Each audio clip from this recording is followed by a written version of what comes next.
নিজের ফিল্ম ক্যারিয়ারের 25 বছরের আপস অ্যান্ড ডাউনসের গল্প শোনালেন মেরিল প্রথম আলো অনুষ্ঠানের এক মঞ্চে, যা শুনে আবেগী তার দর্শকেরা। আসসালামু আলাইকুম and good evening everyone.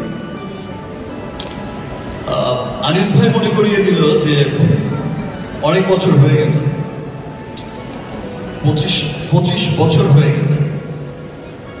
আমার কাছে কিন্তু সবসময় মনে হয় যে সেই তো এলাম, ইন্টার ফার্স্ট ইয়ারে পড়ে মাত্র ভর্তি হয়েছি, দেখতে শুনতে হয়তো একটু ভালোই ছিলাম, একটা সিনেমার অফার পেলাম, বললো 3 মাস সময় লাগবে, 3 মাসে সিনেমা শেষ হয়ে যাবে। 3 মাসের জন্য বাড়ি থেকে এলাম, আর ফিরে যাওয়া হলো। 25 বছর পার হয়ে গেছে।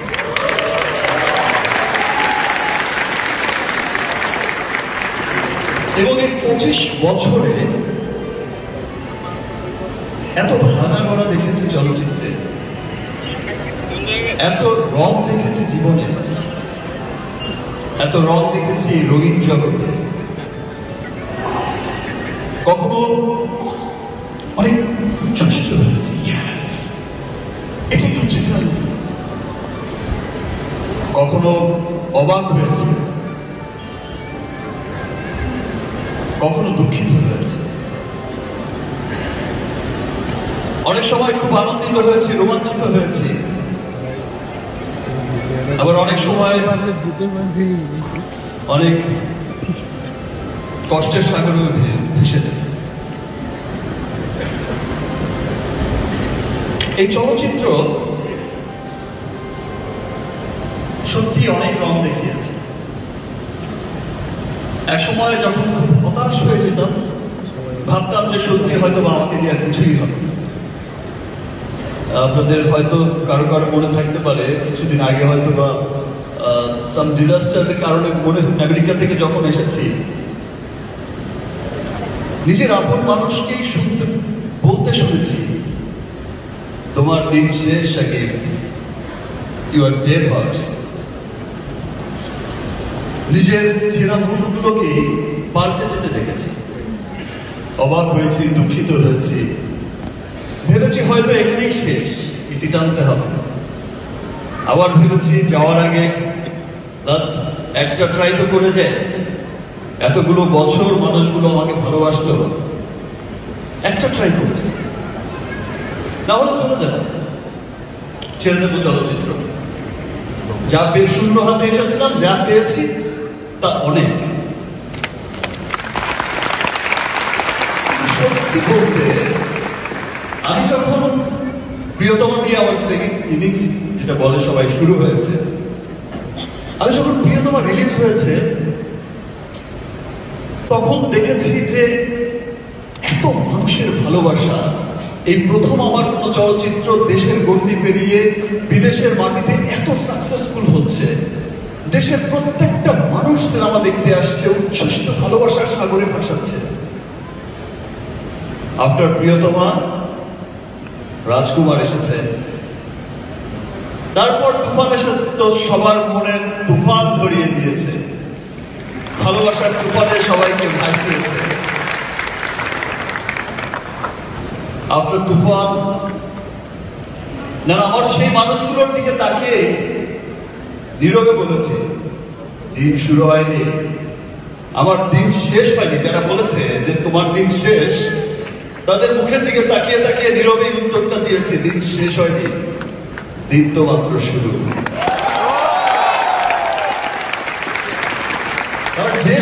যে স্বপ্ন আমি সারা জীবন দেখে এসেছি, যে আমি পুরো পৃথিবীময় আমাদের চলচ্চিত্র মুক্তি পাবে, হলিউড বলিউড বড় বড় সিনেমা ইন্ডাস্ট্রির পাশাপাশি আমাদের পোস্টার, আমাদের সিনেমা বুক চেঁচিয়ে চলবে, আমি সেই স্বপ্নের পথেই কিন্তু হেঁটেছি। এবং সেই স্বপ্ন আপনারা দেখছেন যে এখন সার্থক হয়েছে। সে এখন সবাই দেশ বিদেশে কিন্তু গর্ব করে বলে যে এটা আমাদের চলচ্চিত্র, এটা হচ্ছে আমাদের শাকিব খান। এবং স্পেশালি আমি আরেকটা কথা বলে যেতে চাই, যে যখন আমরা জানি যে আমাদের দেশের একটু একটা সিচুয়েশন চলছে, এই সিচুয়েশনে যখন আমার সিনেমা গত ঈদে রিলিজ হচ্ছে, তখন আরেকবার বলা আমি শুনেছি সেই মানুষগুলোর মুখে, এবার কোথায় যাবে, এবার তো ধরা খেয়েছ, সন্ধ্যার পরে তো সিনেমা হলে আর শো চলবে না, সিনেমার লোক নিয়ে উঠবে না। ভাই মুক্তির আগেই সিনেমা সুপার ফ্লপ। সিনেমাটা মুক্তি হয়েছে, রিলিজ হয়েছে, রিলিজের পরের বাকিটা তো আপনারা সকলেই জানেন। ভালোবাসার জোয়ারে সবাইকে বরবাদ করে দিয়ে গেছে। শুধু দেশেই নয়, দেশের গর্বি পেরিয়ে যেখানে যেখানে বরবাদ গেছে।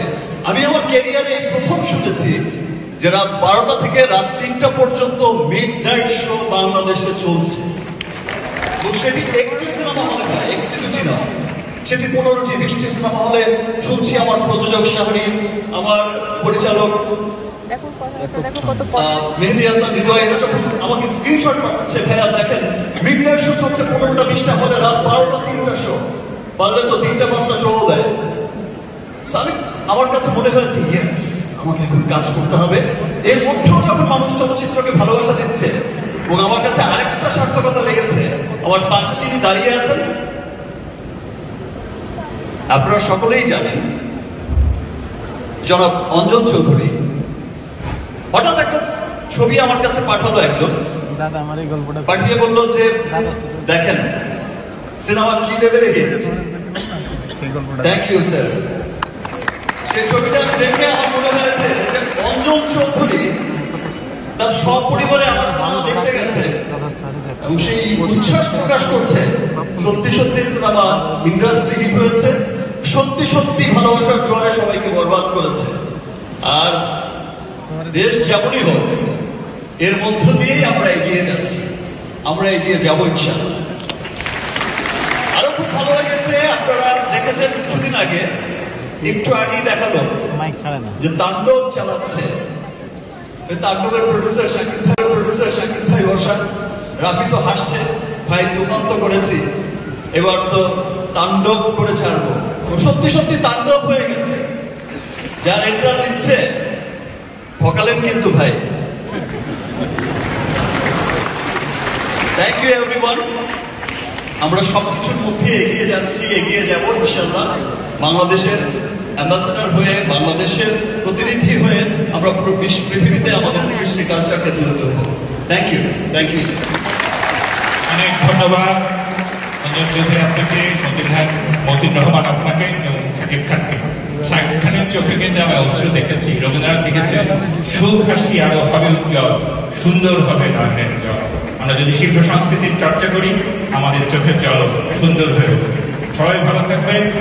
আবার আমাদের আফরান নিশো এবং তাসমিয়া ফারুক।